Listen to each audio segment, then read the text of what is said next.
The Paul Leslie Hour, helping people tell their stories. And now, your host, Paul Leslie. Hey, it's me.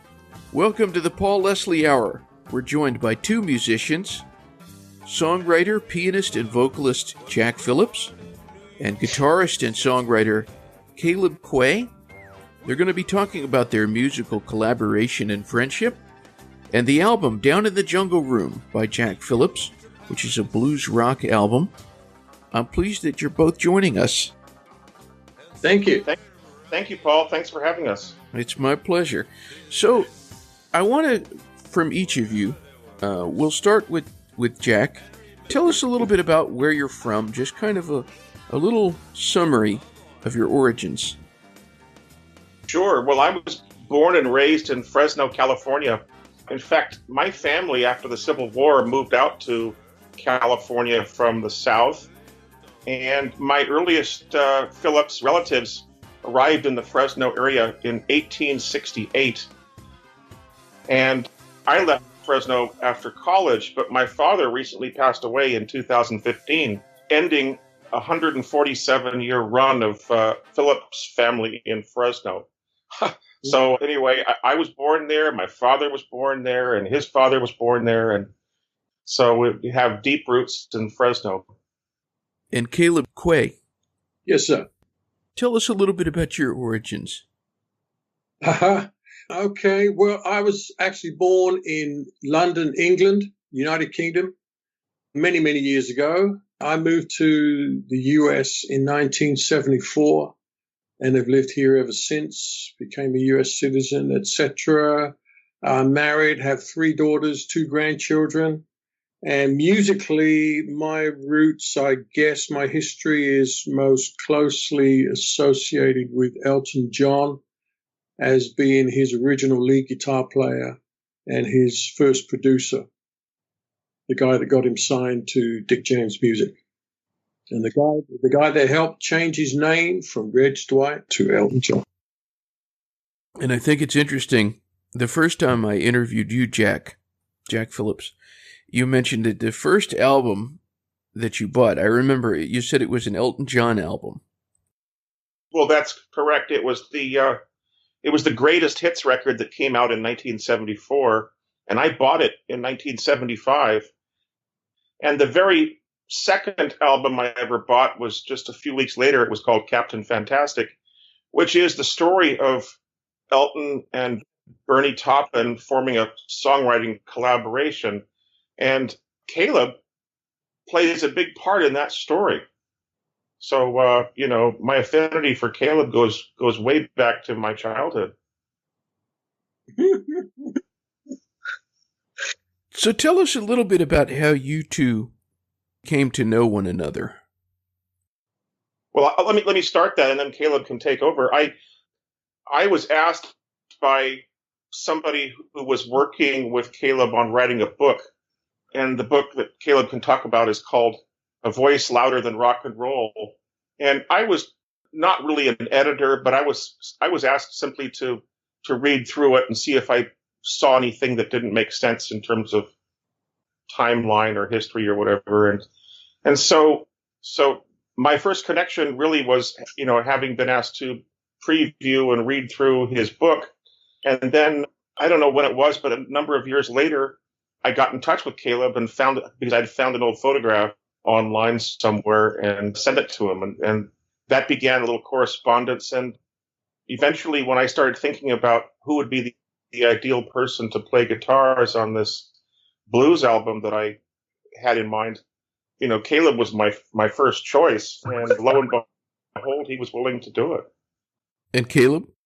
Yeah, I think most probably we have Facebook to blame for this. I think, yeah, that's where I first kind of met John through media, was most probably Facebook. And then he came out here.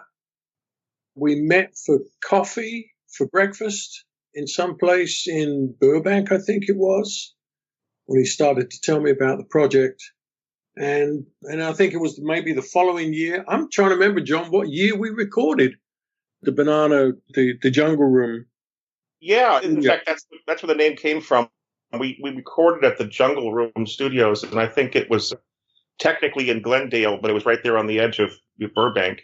Yeah. And we went out for breakfast and got to know each other a little bit, and then we went straight to the studio. And 4 hours later, Caleb had added guitars to 4 or 5 pieces. Yeah. It was a fun session. Yeah. Caleb, what did you think of the songs? I thought they were interesting. I could see, obviously, having gotten to know John a little bit, and so I could see, the Elton John music influence in his music.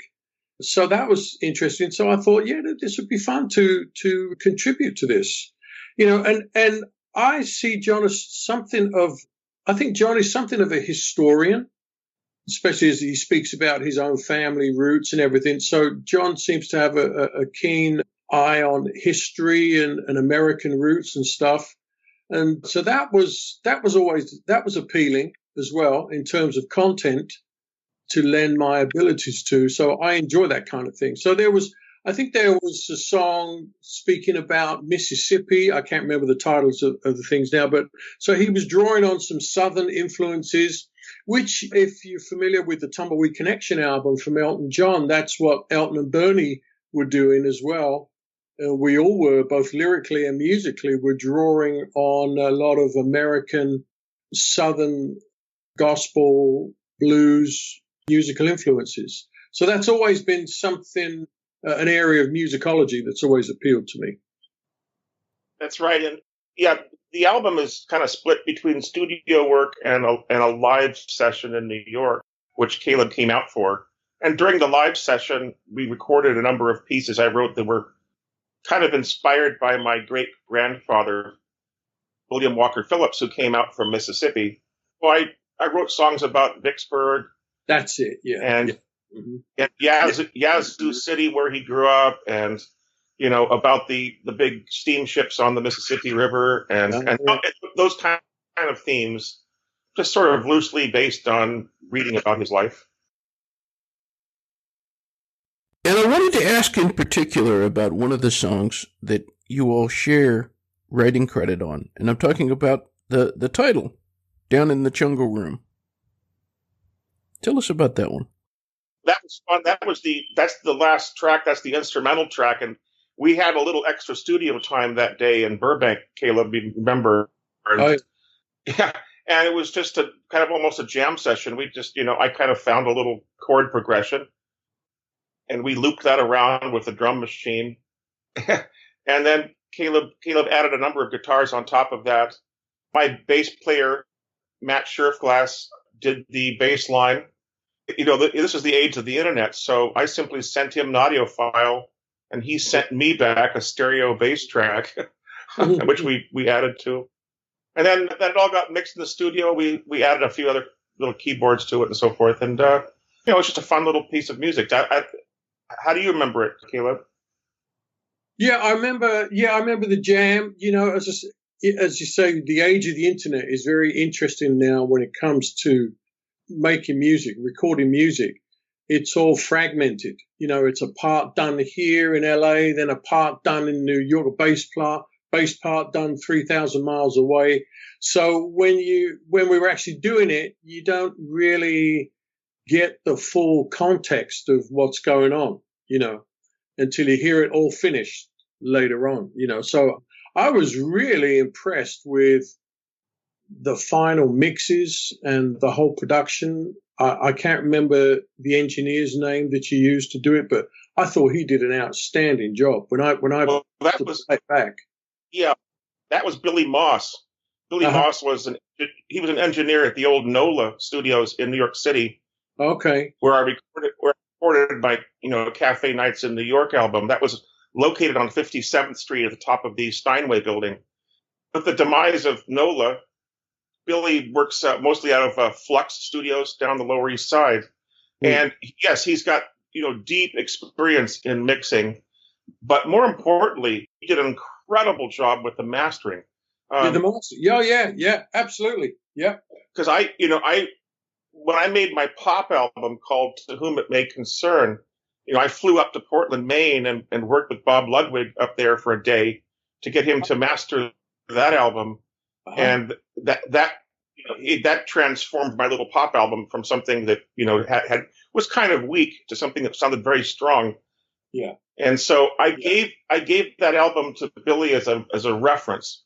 And I don't know how he did it, but I think he must have looked at an oscilloscope or something and figured out, as a reference on how I wanted the Jungle Room album to sound. So anyway, I couldn't have been more pleased either.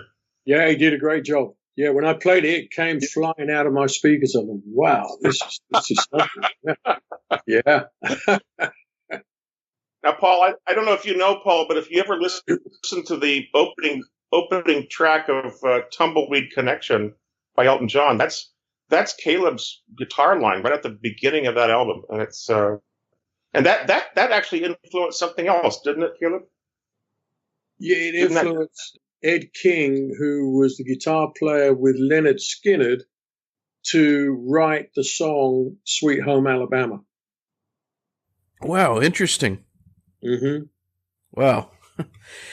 I want to back up just a little bit. You all were talking about NOLA recording studios, and you want to talk about a place where some very, very incredible recordings came from. And I know that Jim is no longer with us, but I'm hoping you can tell us a little bit about working there. Well, sure. First of all, one of the great things that it had was Errol Garner's piano. I think I told you that before. I don't remember the circumstances, but Errol Garner came in to record there. He brought in his big, beautiful Steinway and then just never collected it. So we were all the beneficiaries of that great piano. So, the piano that I play on the studio portions of Down in the Jungle Room, that was on Errol Garner's piano. Oh, wow. Everything on my everything on my Cafe Nights in New York album was recorded on Errol Garner's piano. And I was in the studio with Connell Fowkes and Eddie Davis when they recorded a couple of pieces for Midnight in Paris that were recorded at that studio. The other stuff was recorded at the old Clinton studio, which also was gone.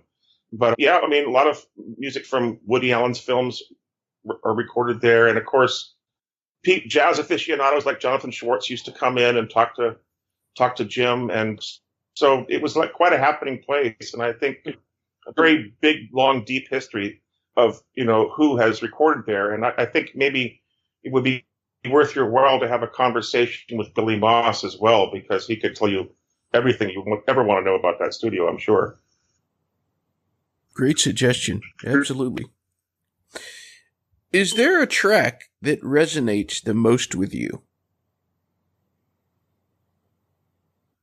Well, the glue that holds it together for me is the song I Love New York. And what I need to explain is that my original concept was to create both kind of a blues and sophisticated jazz album as one album. And Eddie Davis thought that was a crazy idea, that you'd have half your audience not liking the other half of the album. And so he said, really, you should split this up. So what I originally intended to do was maybe have 3 or 4 jazz pieces, and we ended up doing 10 for the album. And I originally had an idea of doing 3 or 4 blues pieces, and we ended up doing 10 as well. So in other words, the thing about the Cafe Nights album was that it was about, the sophistication that I like of New York City. And, if you look at Down in the Jungle Room as sort of like a prequel to the other album, then the glue that holds it all together is the song I Love New York, because it's really kind of about, in a way you can look at the whole thing as, the 2 albums together is kind of a story of, can't not being able to wait to get out of a small town and having memories of a small town, coming to New York and, loving everything about New York. So that's kind of the story that kind of in my mind, that is encompassed by the 2 albums together. So I guess I would have to say the first track, I Love New York, is the one that probably has the most resonance with me. Given that you two have worked together on this project, I want to ask each of you, what do you think is the most important thing in another person in terms of a collaboration? What do you look for in another artist when you work together? Well, for me, my part in this would be considered, I think, a supportive role.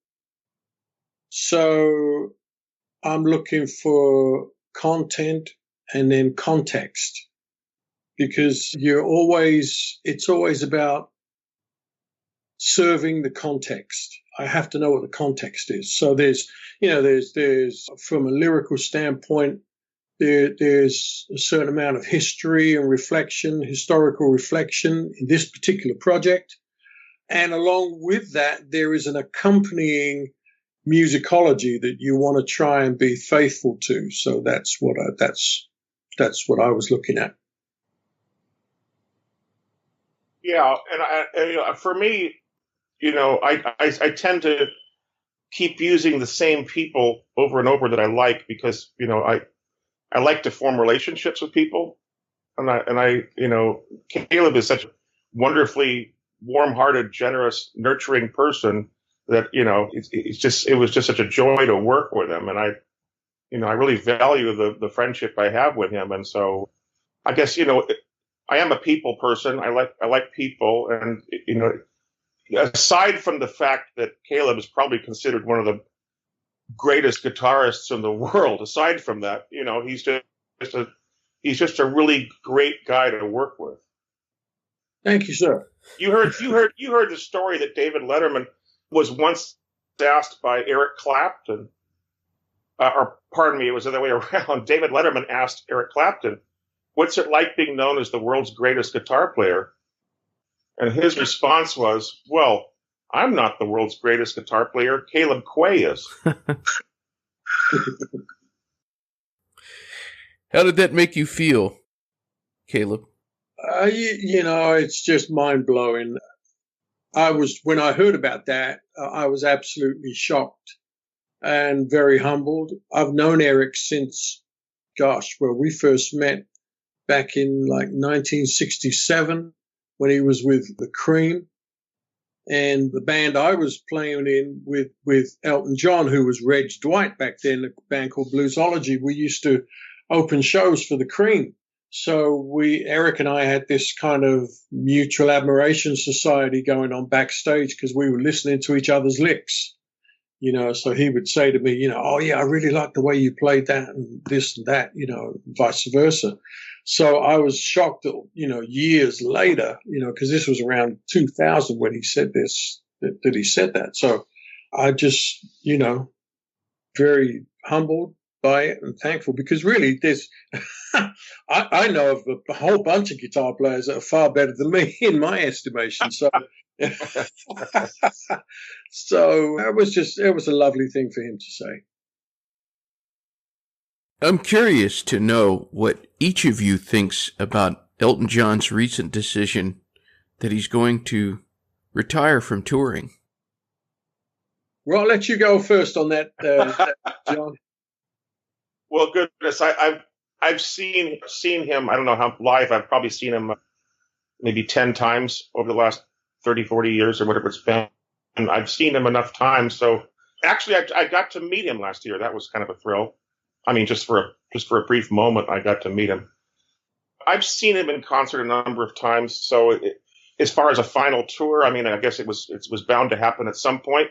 I know all those hit songs, so I'm not necessarily looking forward to going out and hearing Crocodile Rock another time. But I think that it's a good thing he's got a family now. Maybe he'll concentrate on writing some great new music and do other things. It was bound to happen at some point. He's 71 now, so about time, I suppose. I agree. It's time. Yeah. It's time. Caleb, I think for context, I think you should talk a little bit about your work at Dick James Music Publishing, and with reference to the music coming out of Abbey Road and so forth. Well, let me see. Well, a lot of that is actually in my movie that we're just finishing up right now. There's a documentary being made on my life, but Yeah, I was there when Elton came to audition for Dick James Music. So there's a whole story there, and I was the one that he had to audition for. And we were kids at the time. I've known Elton since I was 15, he was 16. So he's about 18 months older than me. So yeah, he's most probably or about to turn 71, and I turned 70 in October. Yeah, his birthday I think is in May. And so we're old folks now. We're senior citizens. It's time.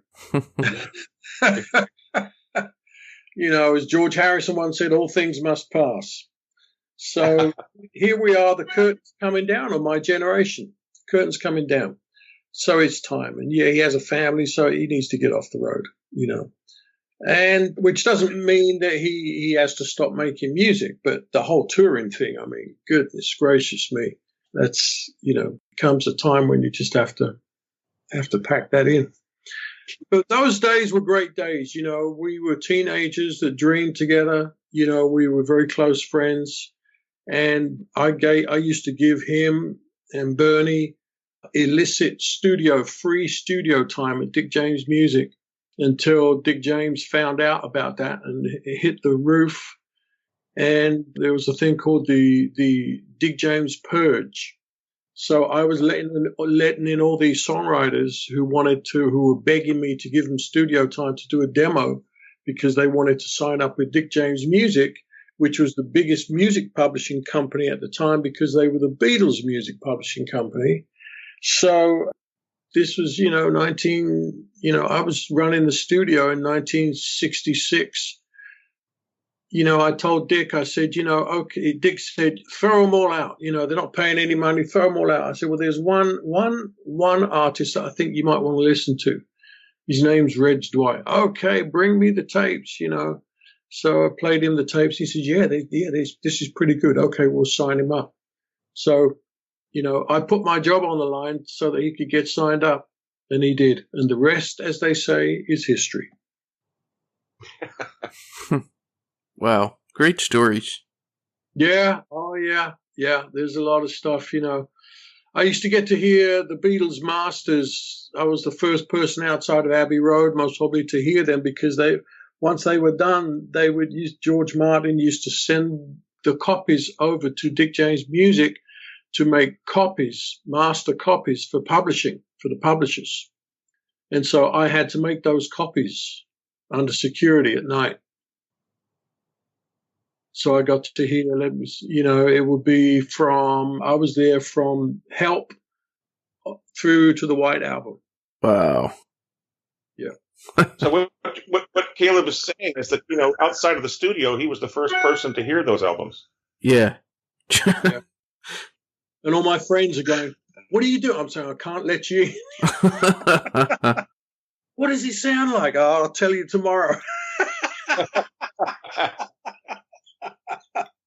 Yeah. Crazy times. Do you all see working together on another project at some point?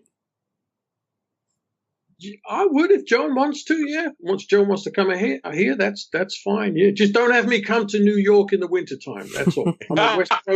I'm a West Coast boy. I like the sunshine in my old age, So, but I really enjoyed, John flew me out to New York. Was it last year now, I think? About a year ago, maybe even 2 years ago, to do just for one day. One day I flew out there, did a rehearsal, and we did a live gig at a club in the village, and that was a lot of fun. I think there's some clips on YouTube about that. That was a lot of fun. And it's some of the pieces from that live show are on the album. That's in other words, the album's half live and half studio. So yeah. Wow. And what was the name of the club? Joe knows it. We played at the Duplex. It's called the Duplex down in the village. Well, gentlemen, thank you very much for spending time with us. Thank you. My pleasure. Thank. I wanted to kind of give you all the stage, so to speak, and let you go wherever you want to kind of take the microphone. What would you say to our listening audience? Well, I'll start off and say the same thing I said to you last time, which is support live music. It's still one of the greatest forms of entertainment. It's economical to go hear people play live. They need your support, and they deserve support. So, and there's so much of it, and there's so much variety. And so I think, supporting musicians and going out to hear people play live is worthwhile and important. I echo that sentiment wholeheartedly. Out here, I have a little jazz group, and we do a monthly gig in it's a restaurant, bar kind of a thing. It's called the Lincoln House Bar and Grill. And it's so refreshing, especially in these times of high tech and sound systems and in-ear monitors and stuff like that. We go there. There's very little sound system. We take our own amps. There's no monitors. I have one microphone to chit-chat to the audience, and the rest we just set up and play. And it is totally analog music.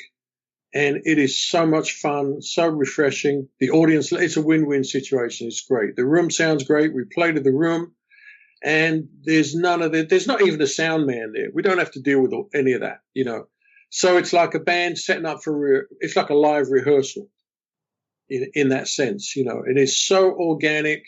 We balance ourselves, and it's like, oh, yeah, this is like it was when I first started. I'm gonna surprise you one evening, Caleb. Yeah. I'm gonna show up. Dude, I'm gonna show up sometime. You should. You love it. You love it. Yeah, the food's great. It's a great place, and it's small. It sounds great. Same kind of a vibe as like at the Duplex. Only we don't even have a sound system. It's just so much fun. Yeah. As I say, there's nothing like real, live, organic, live analog music where you're moving air. There's something about that that's just so fresh. Absolutely. So for the listeners out there, tell us a little bit about how they may be able to connect with you, gentlemen. Well, I'm on Facebook. You can get to me on Facebook, Caleb Quaye, Facebook. Yep. Yeah, and anybody can write to me at jackphillipsnyc@gmail.com. You said jackphillipsnyc@gmail.com. That's correct. And the album Down in the Jungle Room, it's also available on iTunes. So anyone can look at that and some of the other albums that you've done. Again, gentlemen, thank you very much. You're welcome. All right. Thanks so much for having us. My pleasure. Until next time. And now, a special presentation on the Paul Leslie Hour, an unreleased live recording from the Triad in New York City. This is Jack Phillips performing his song, I Love New York.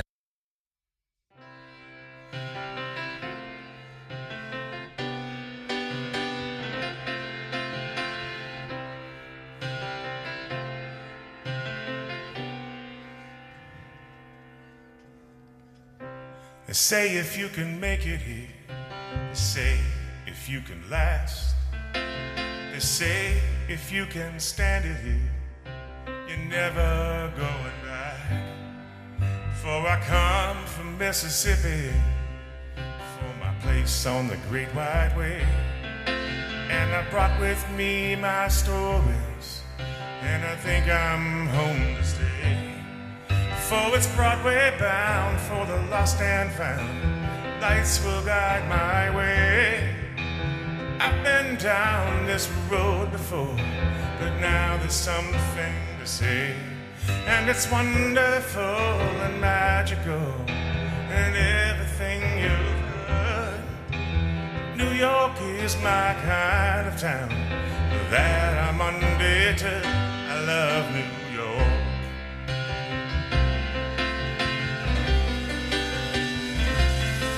So I gather my tomorrows, in case anyone should ask. Gather my recollections and put away my past.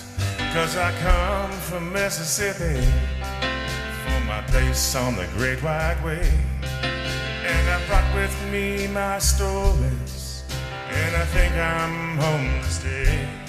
For it's Broadway bound for the lost and found. Lights will guide my way.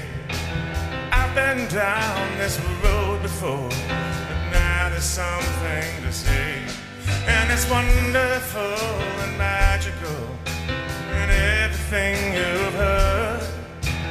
New York is my kind of town. For that I'm unlimited. I love New York.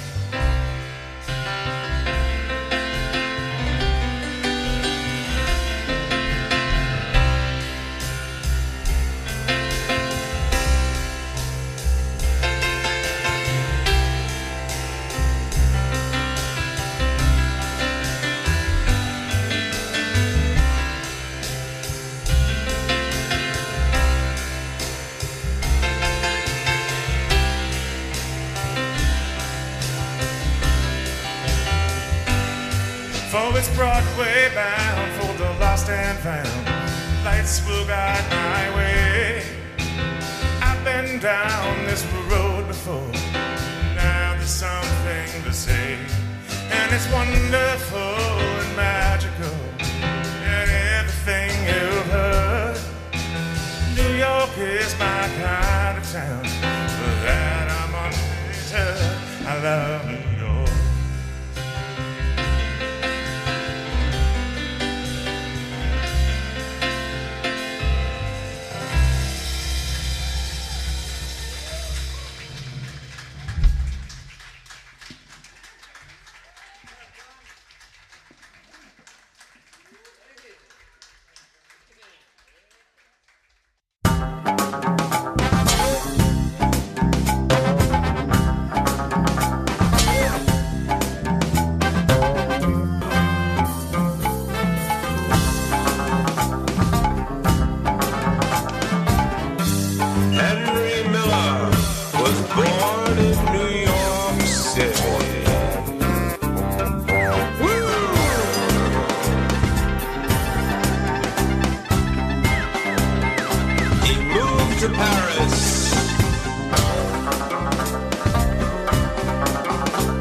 Whatever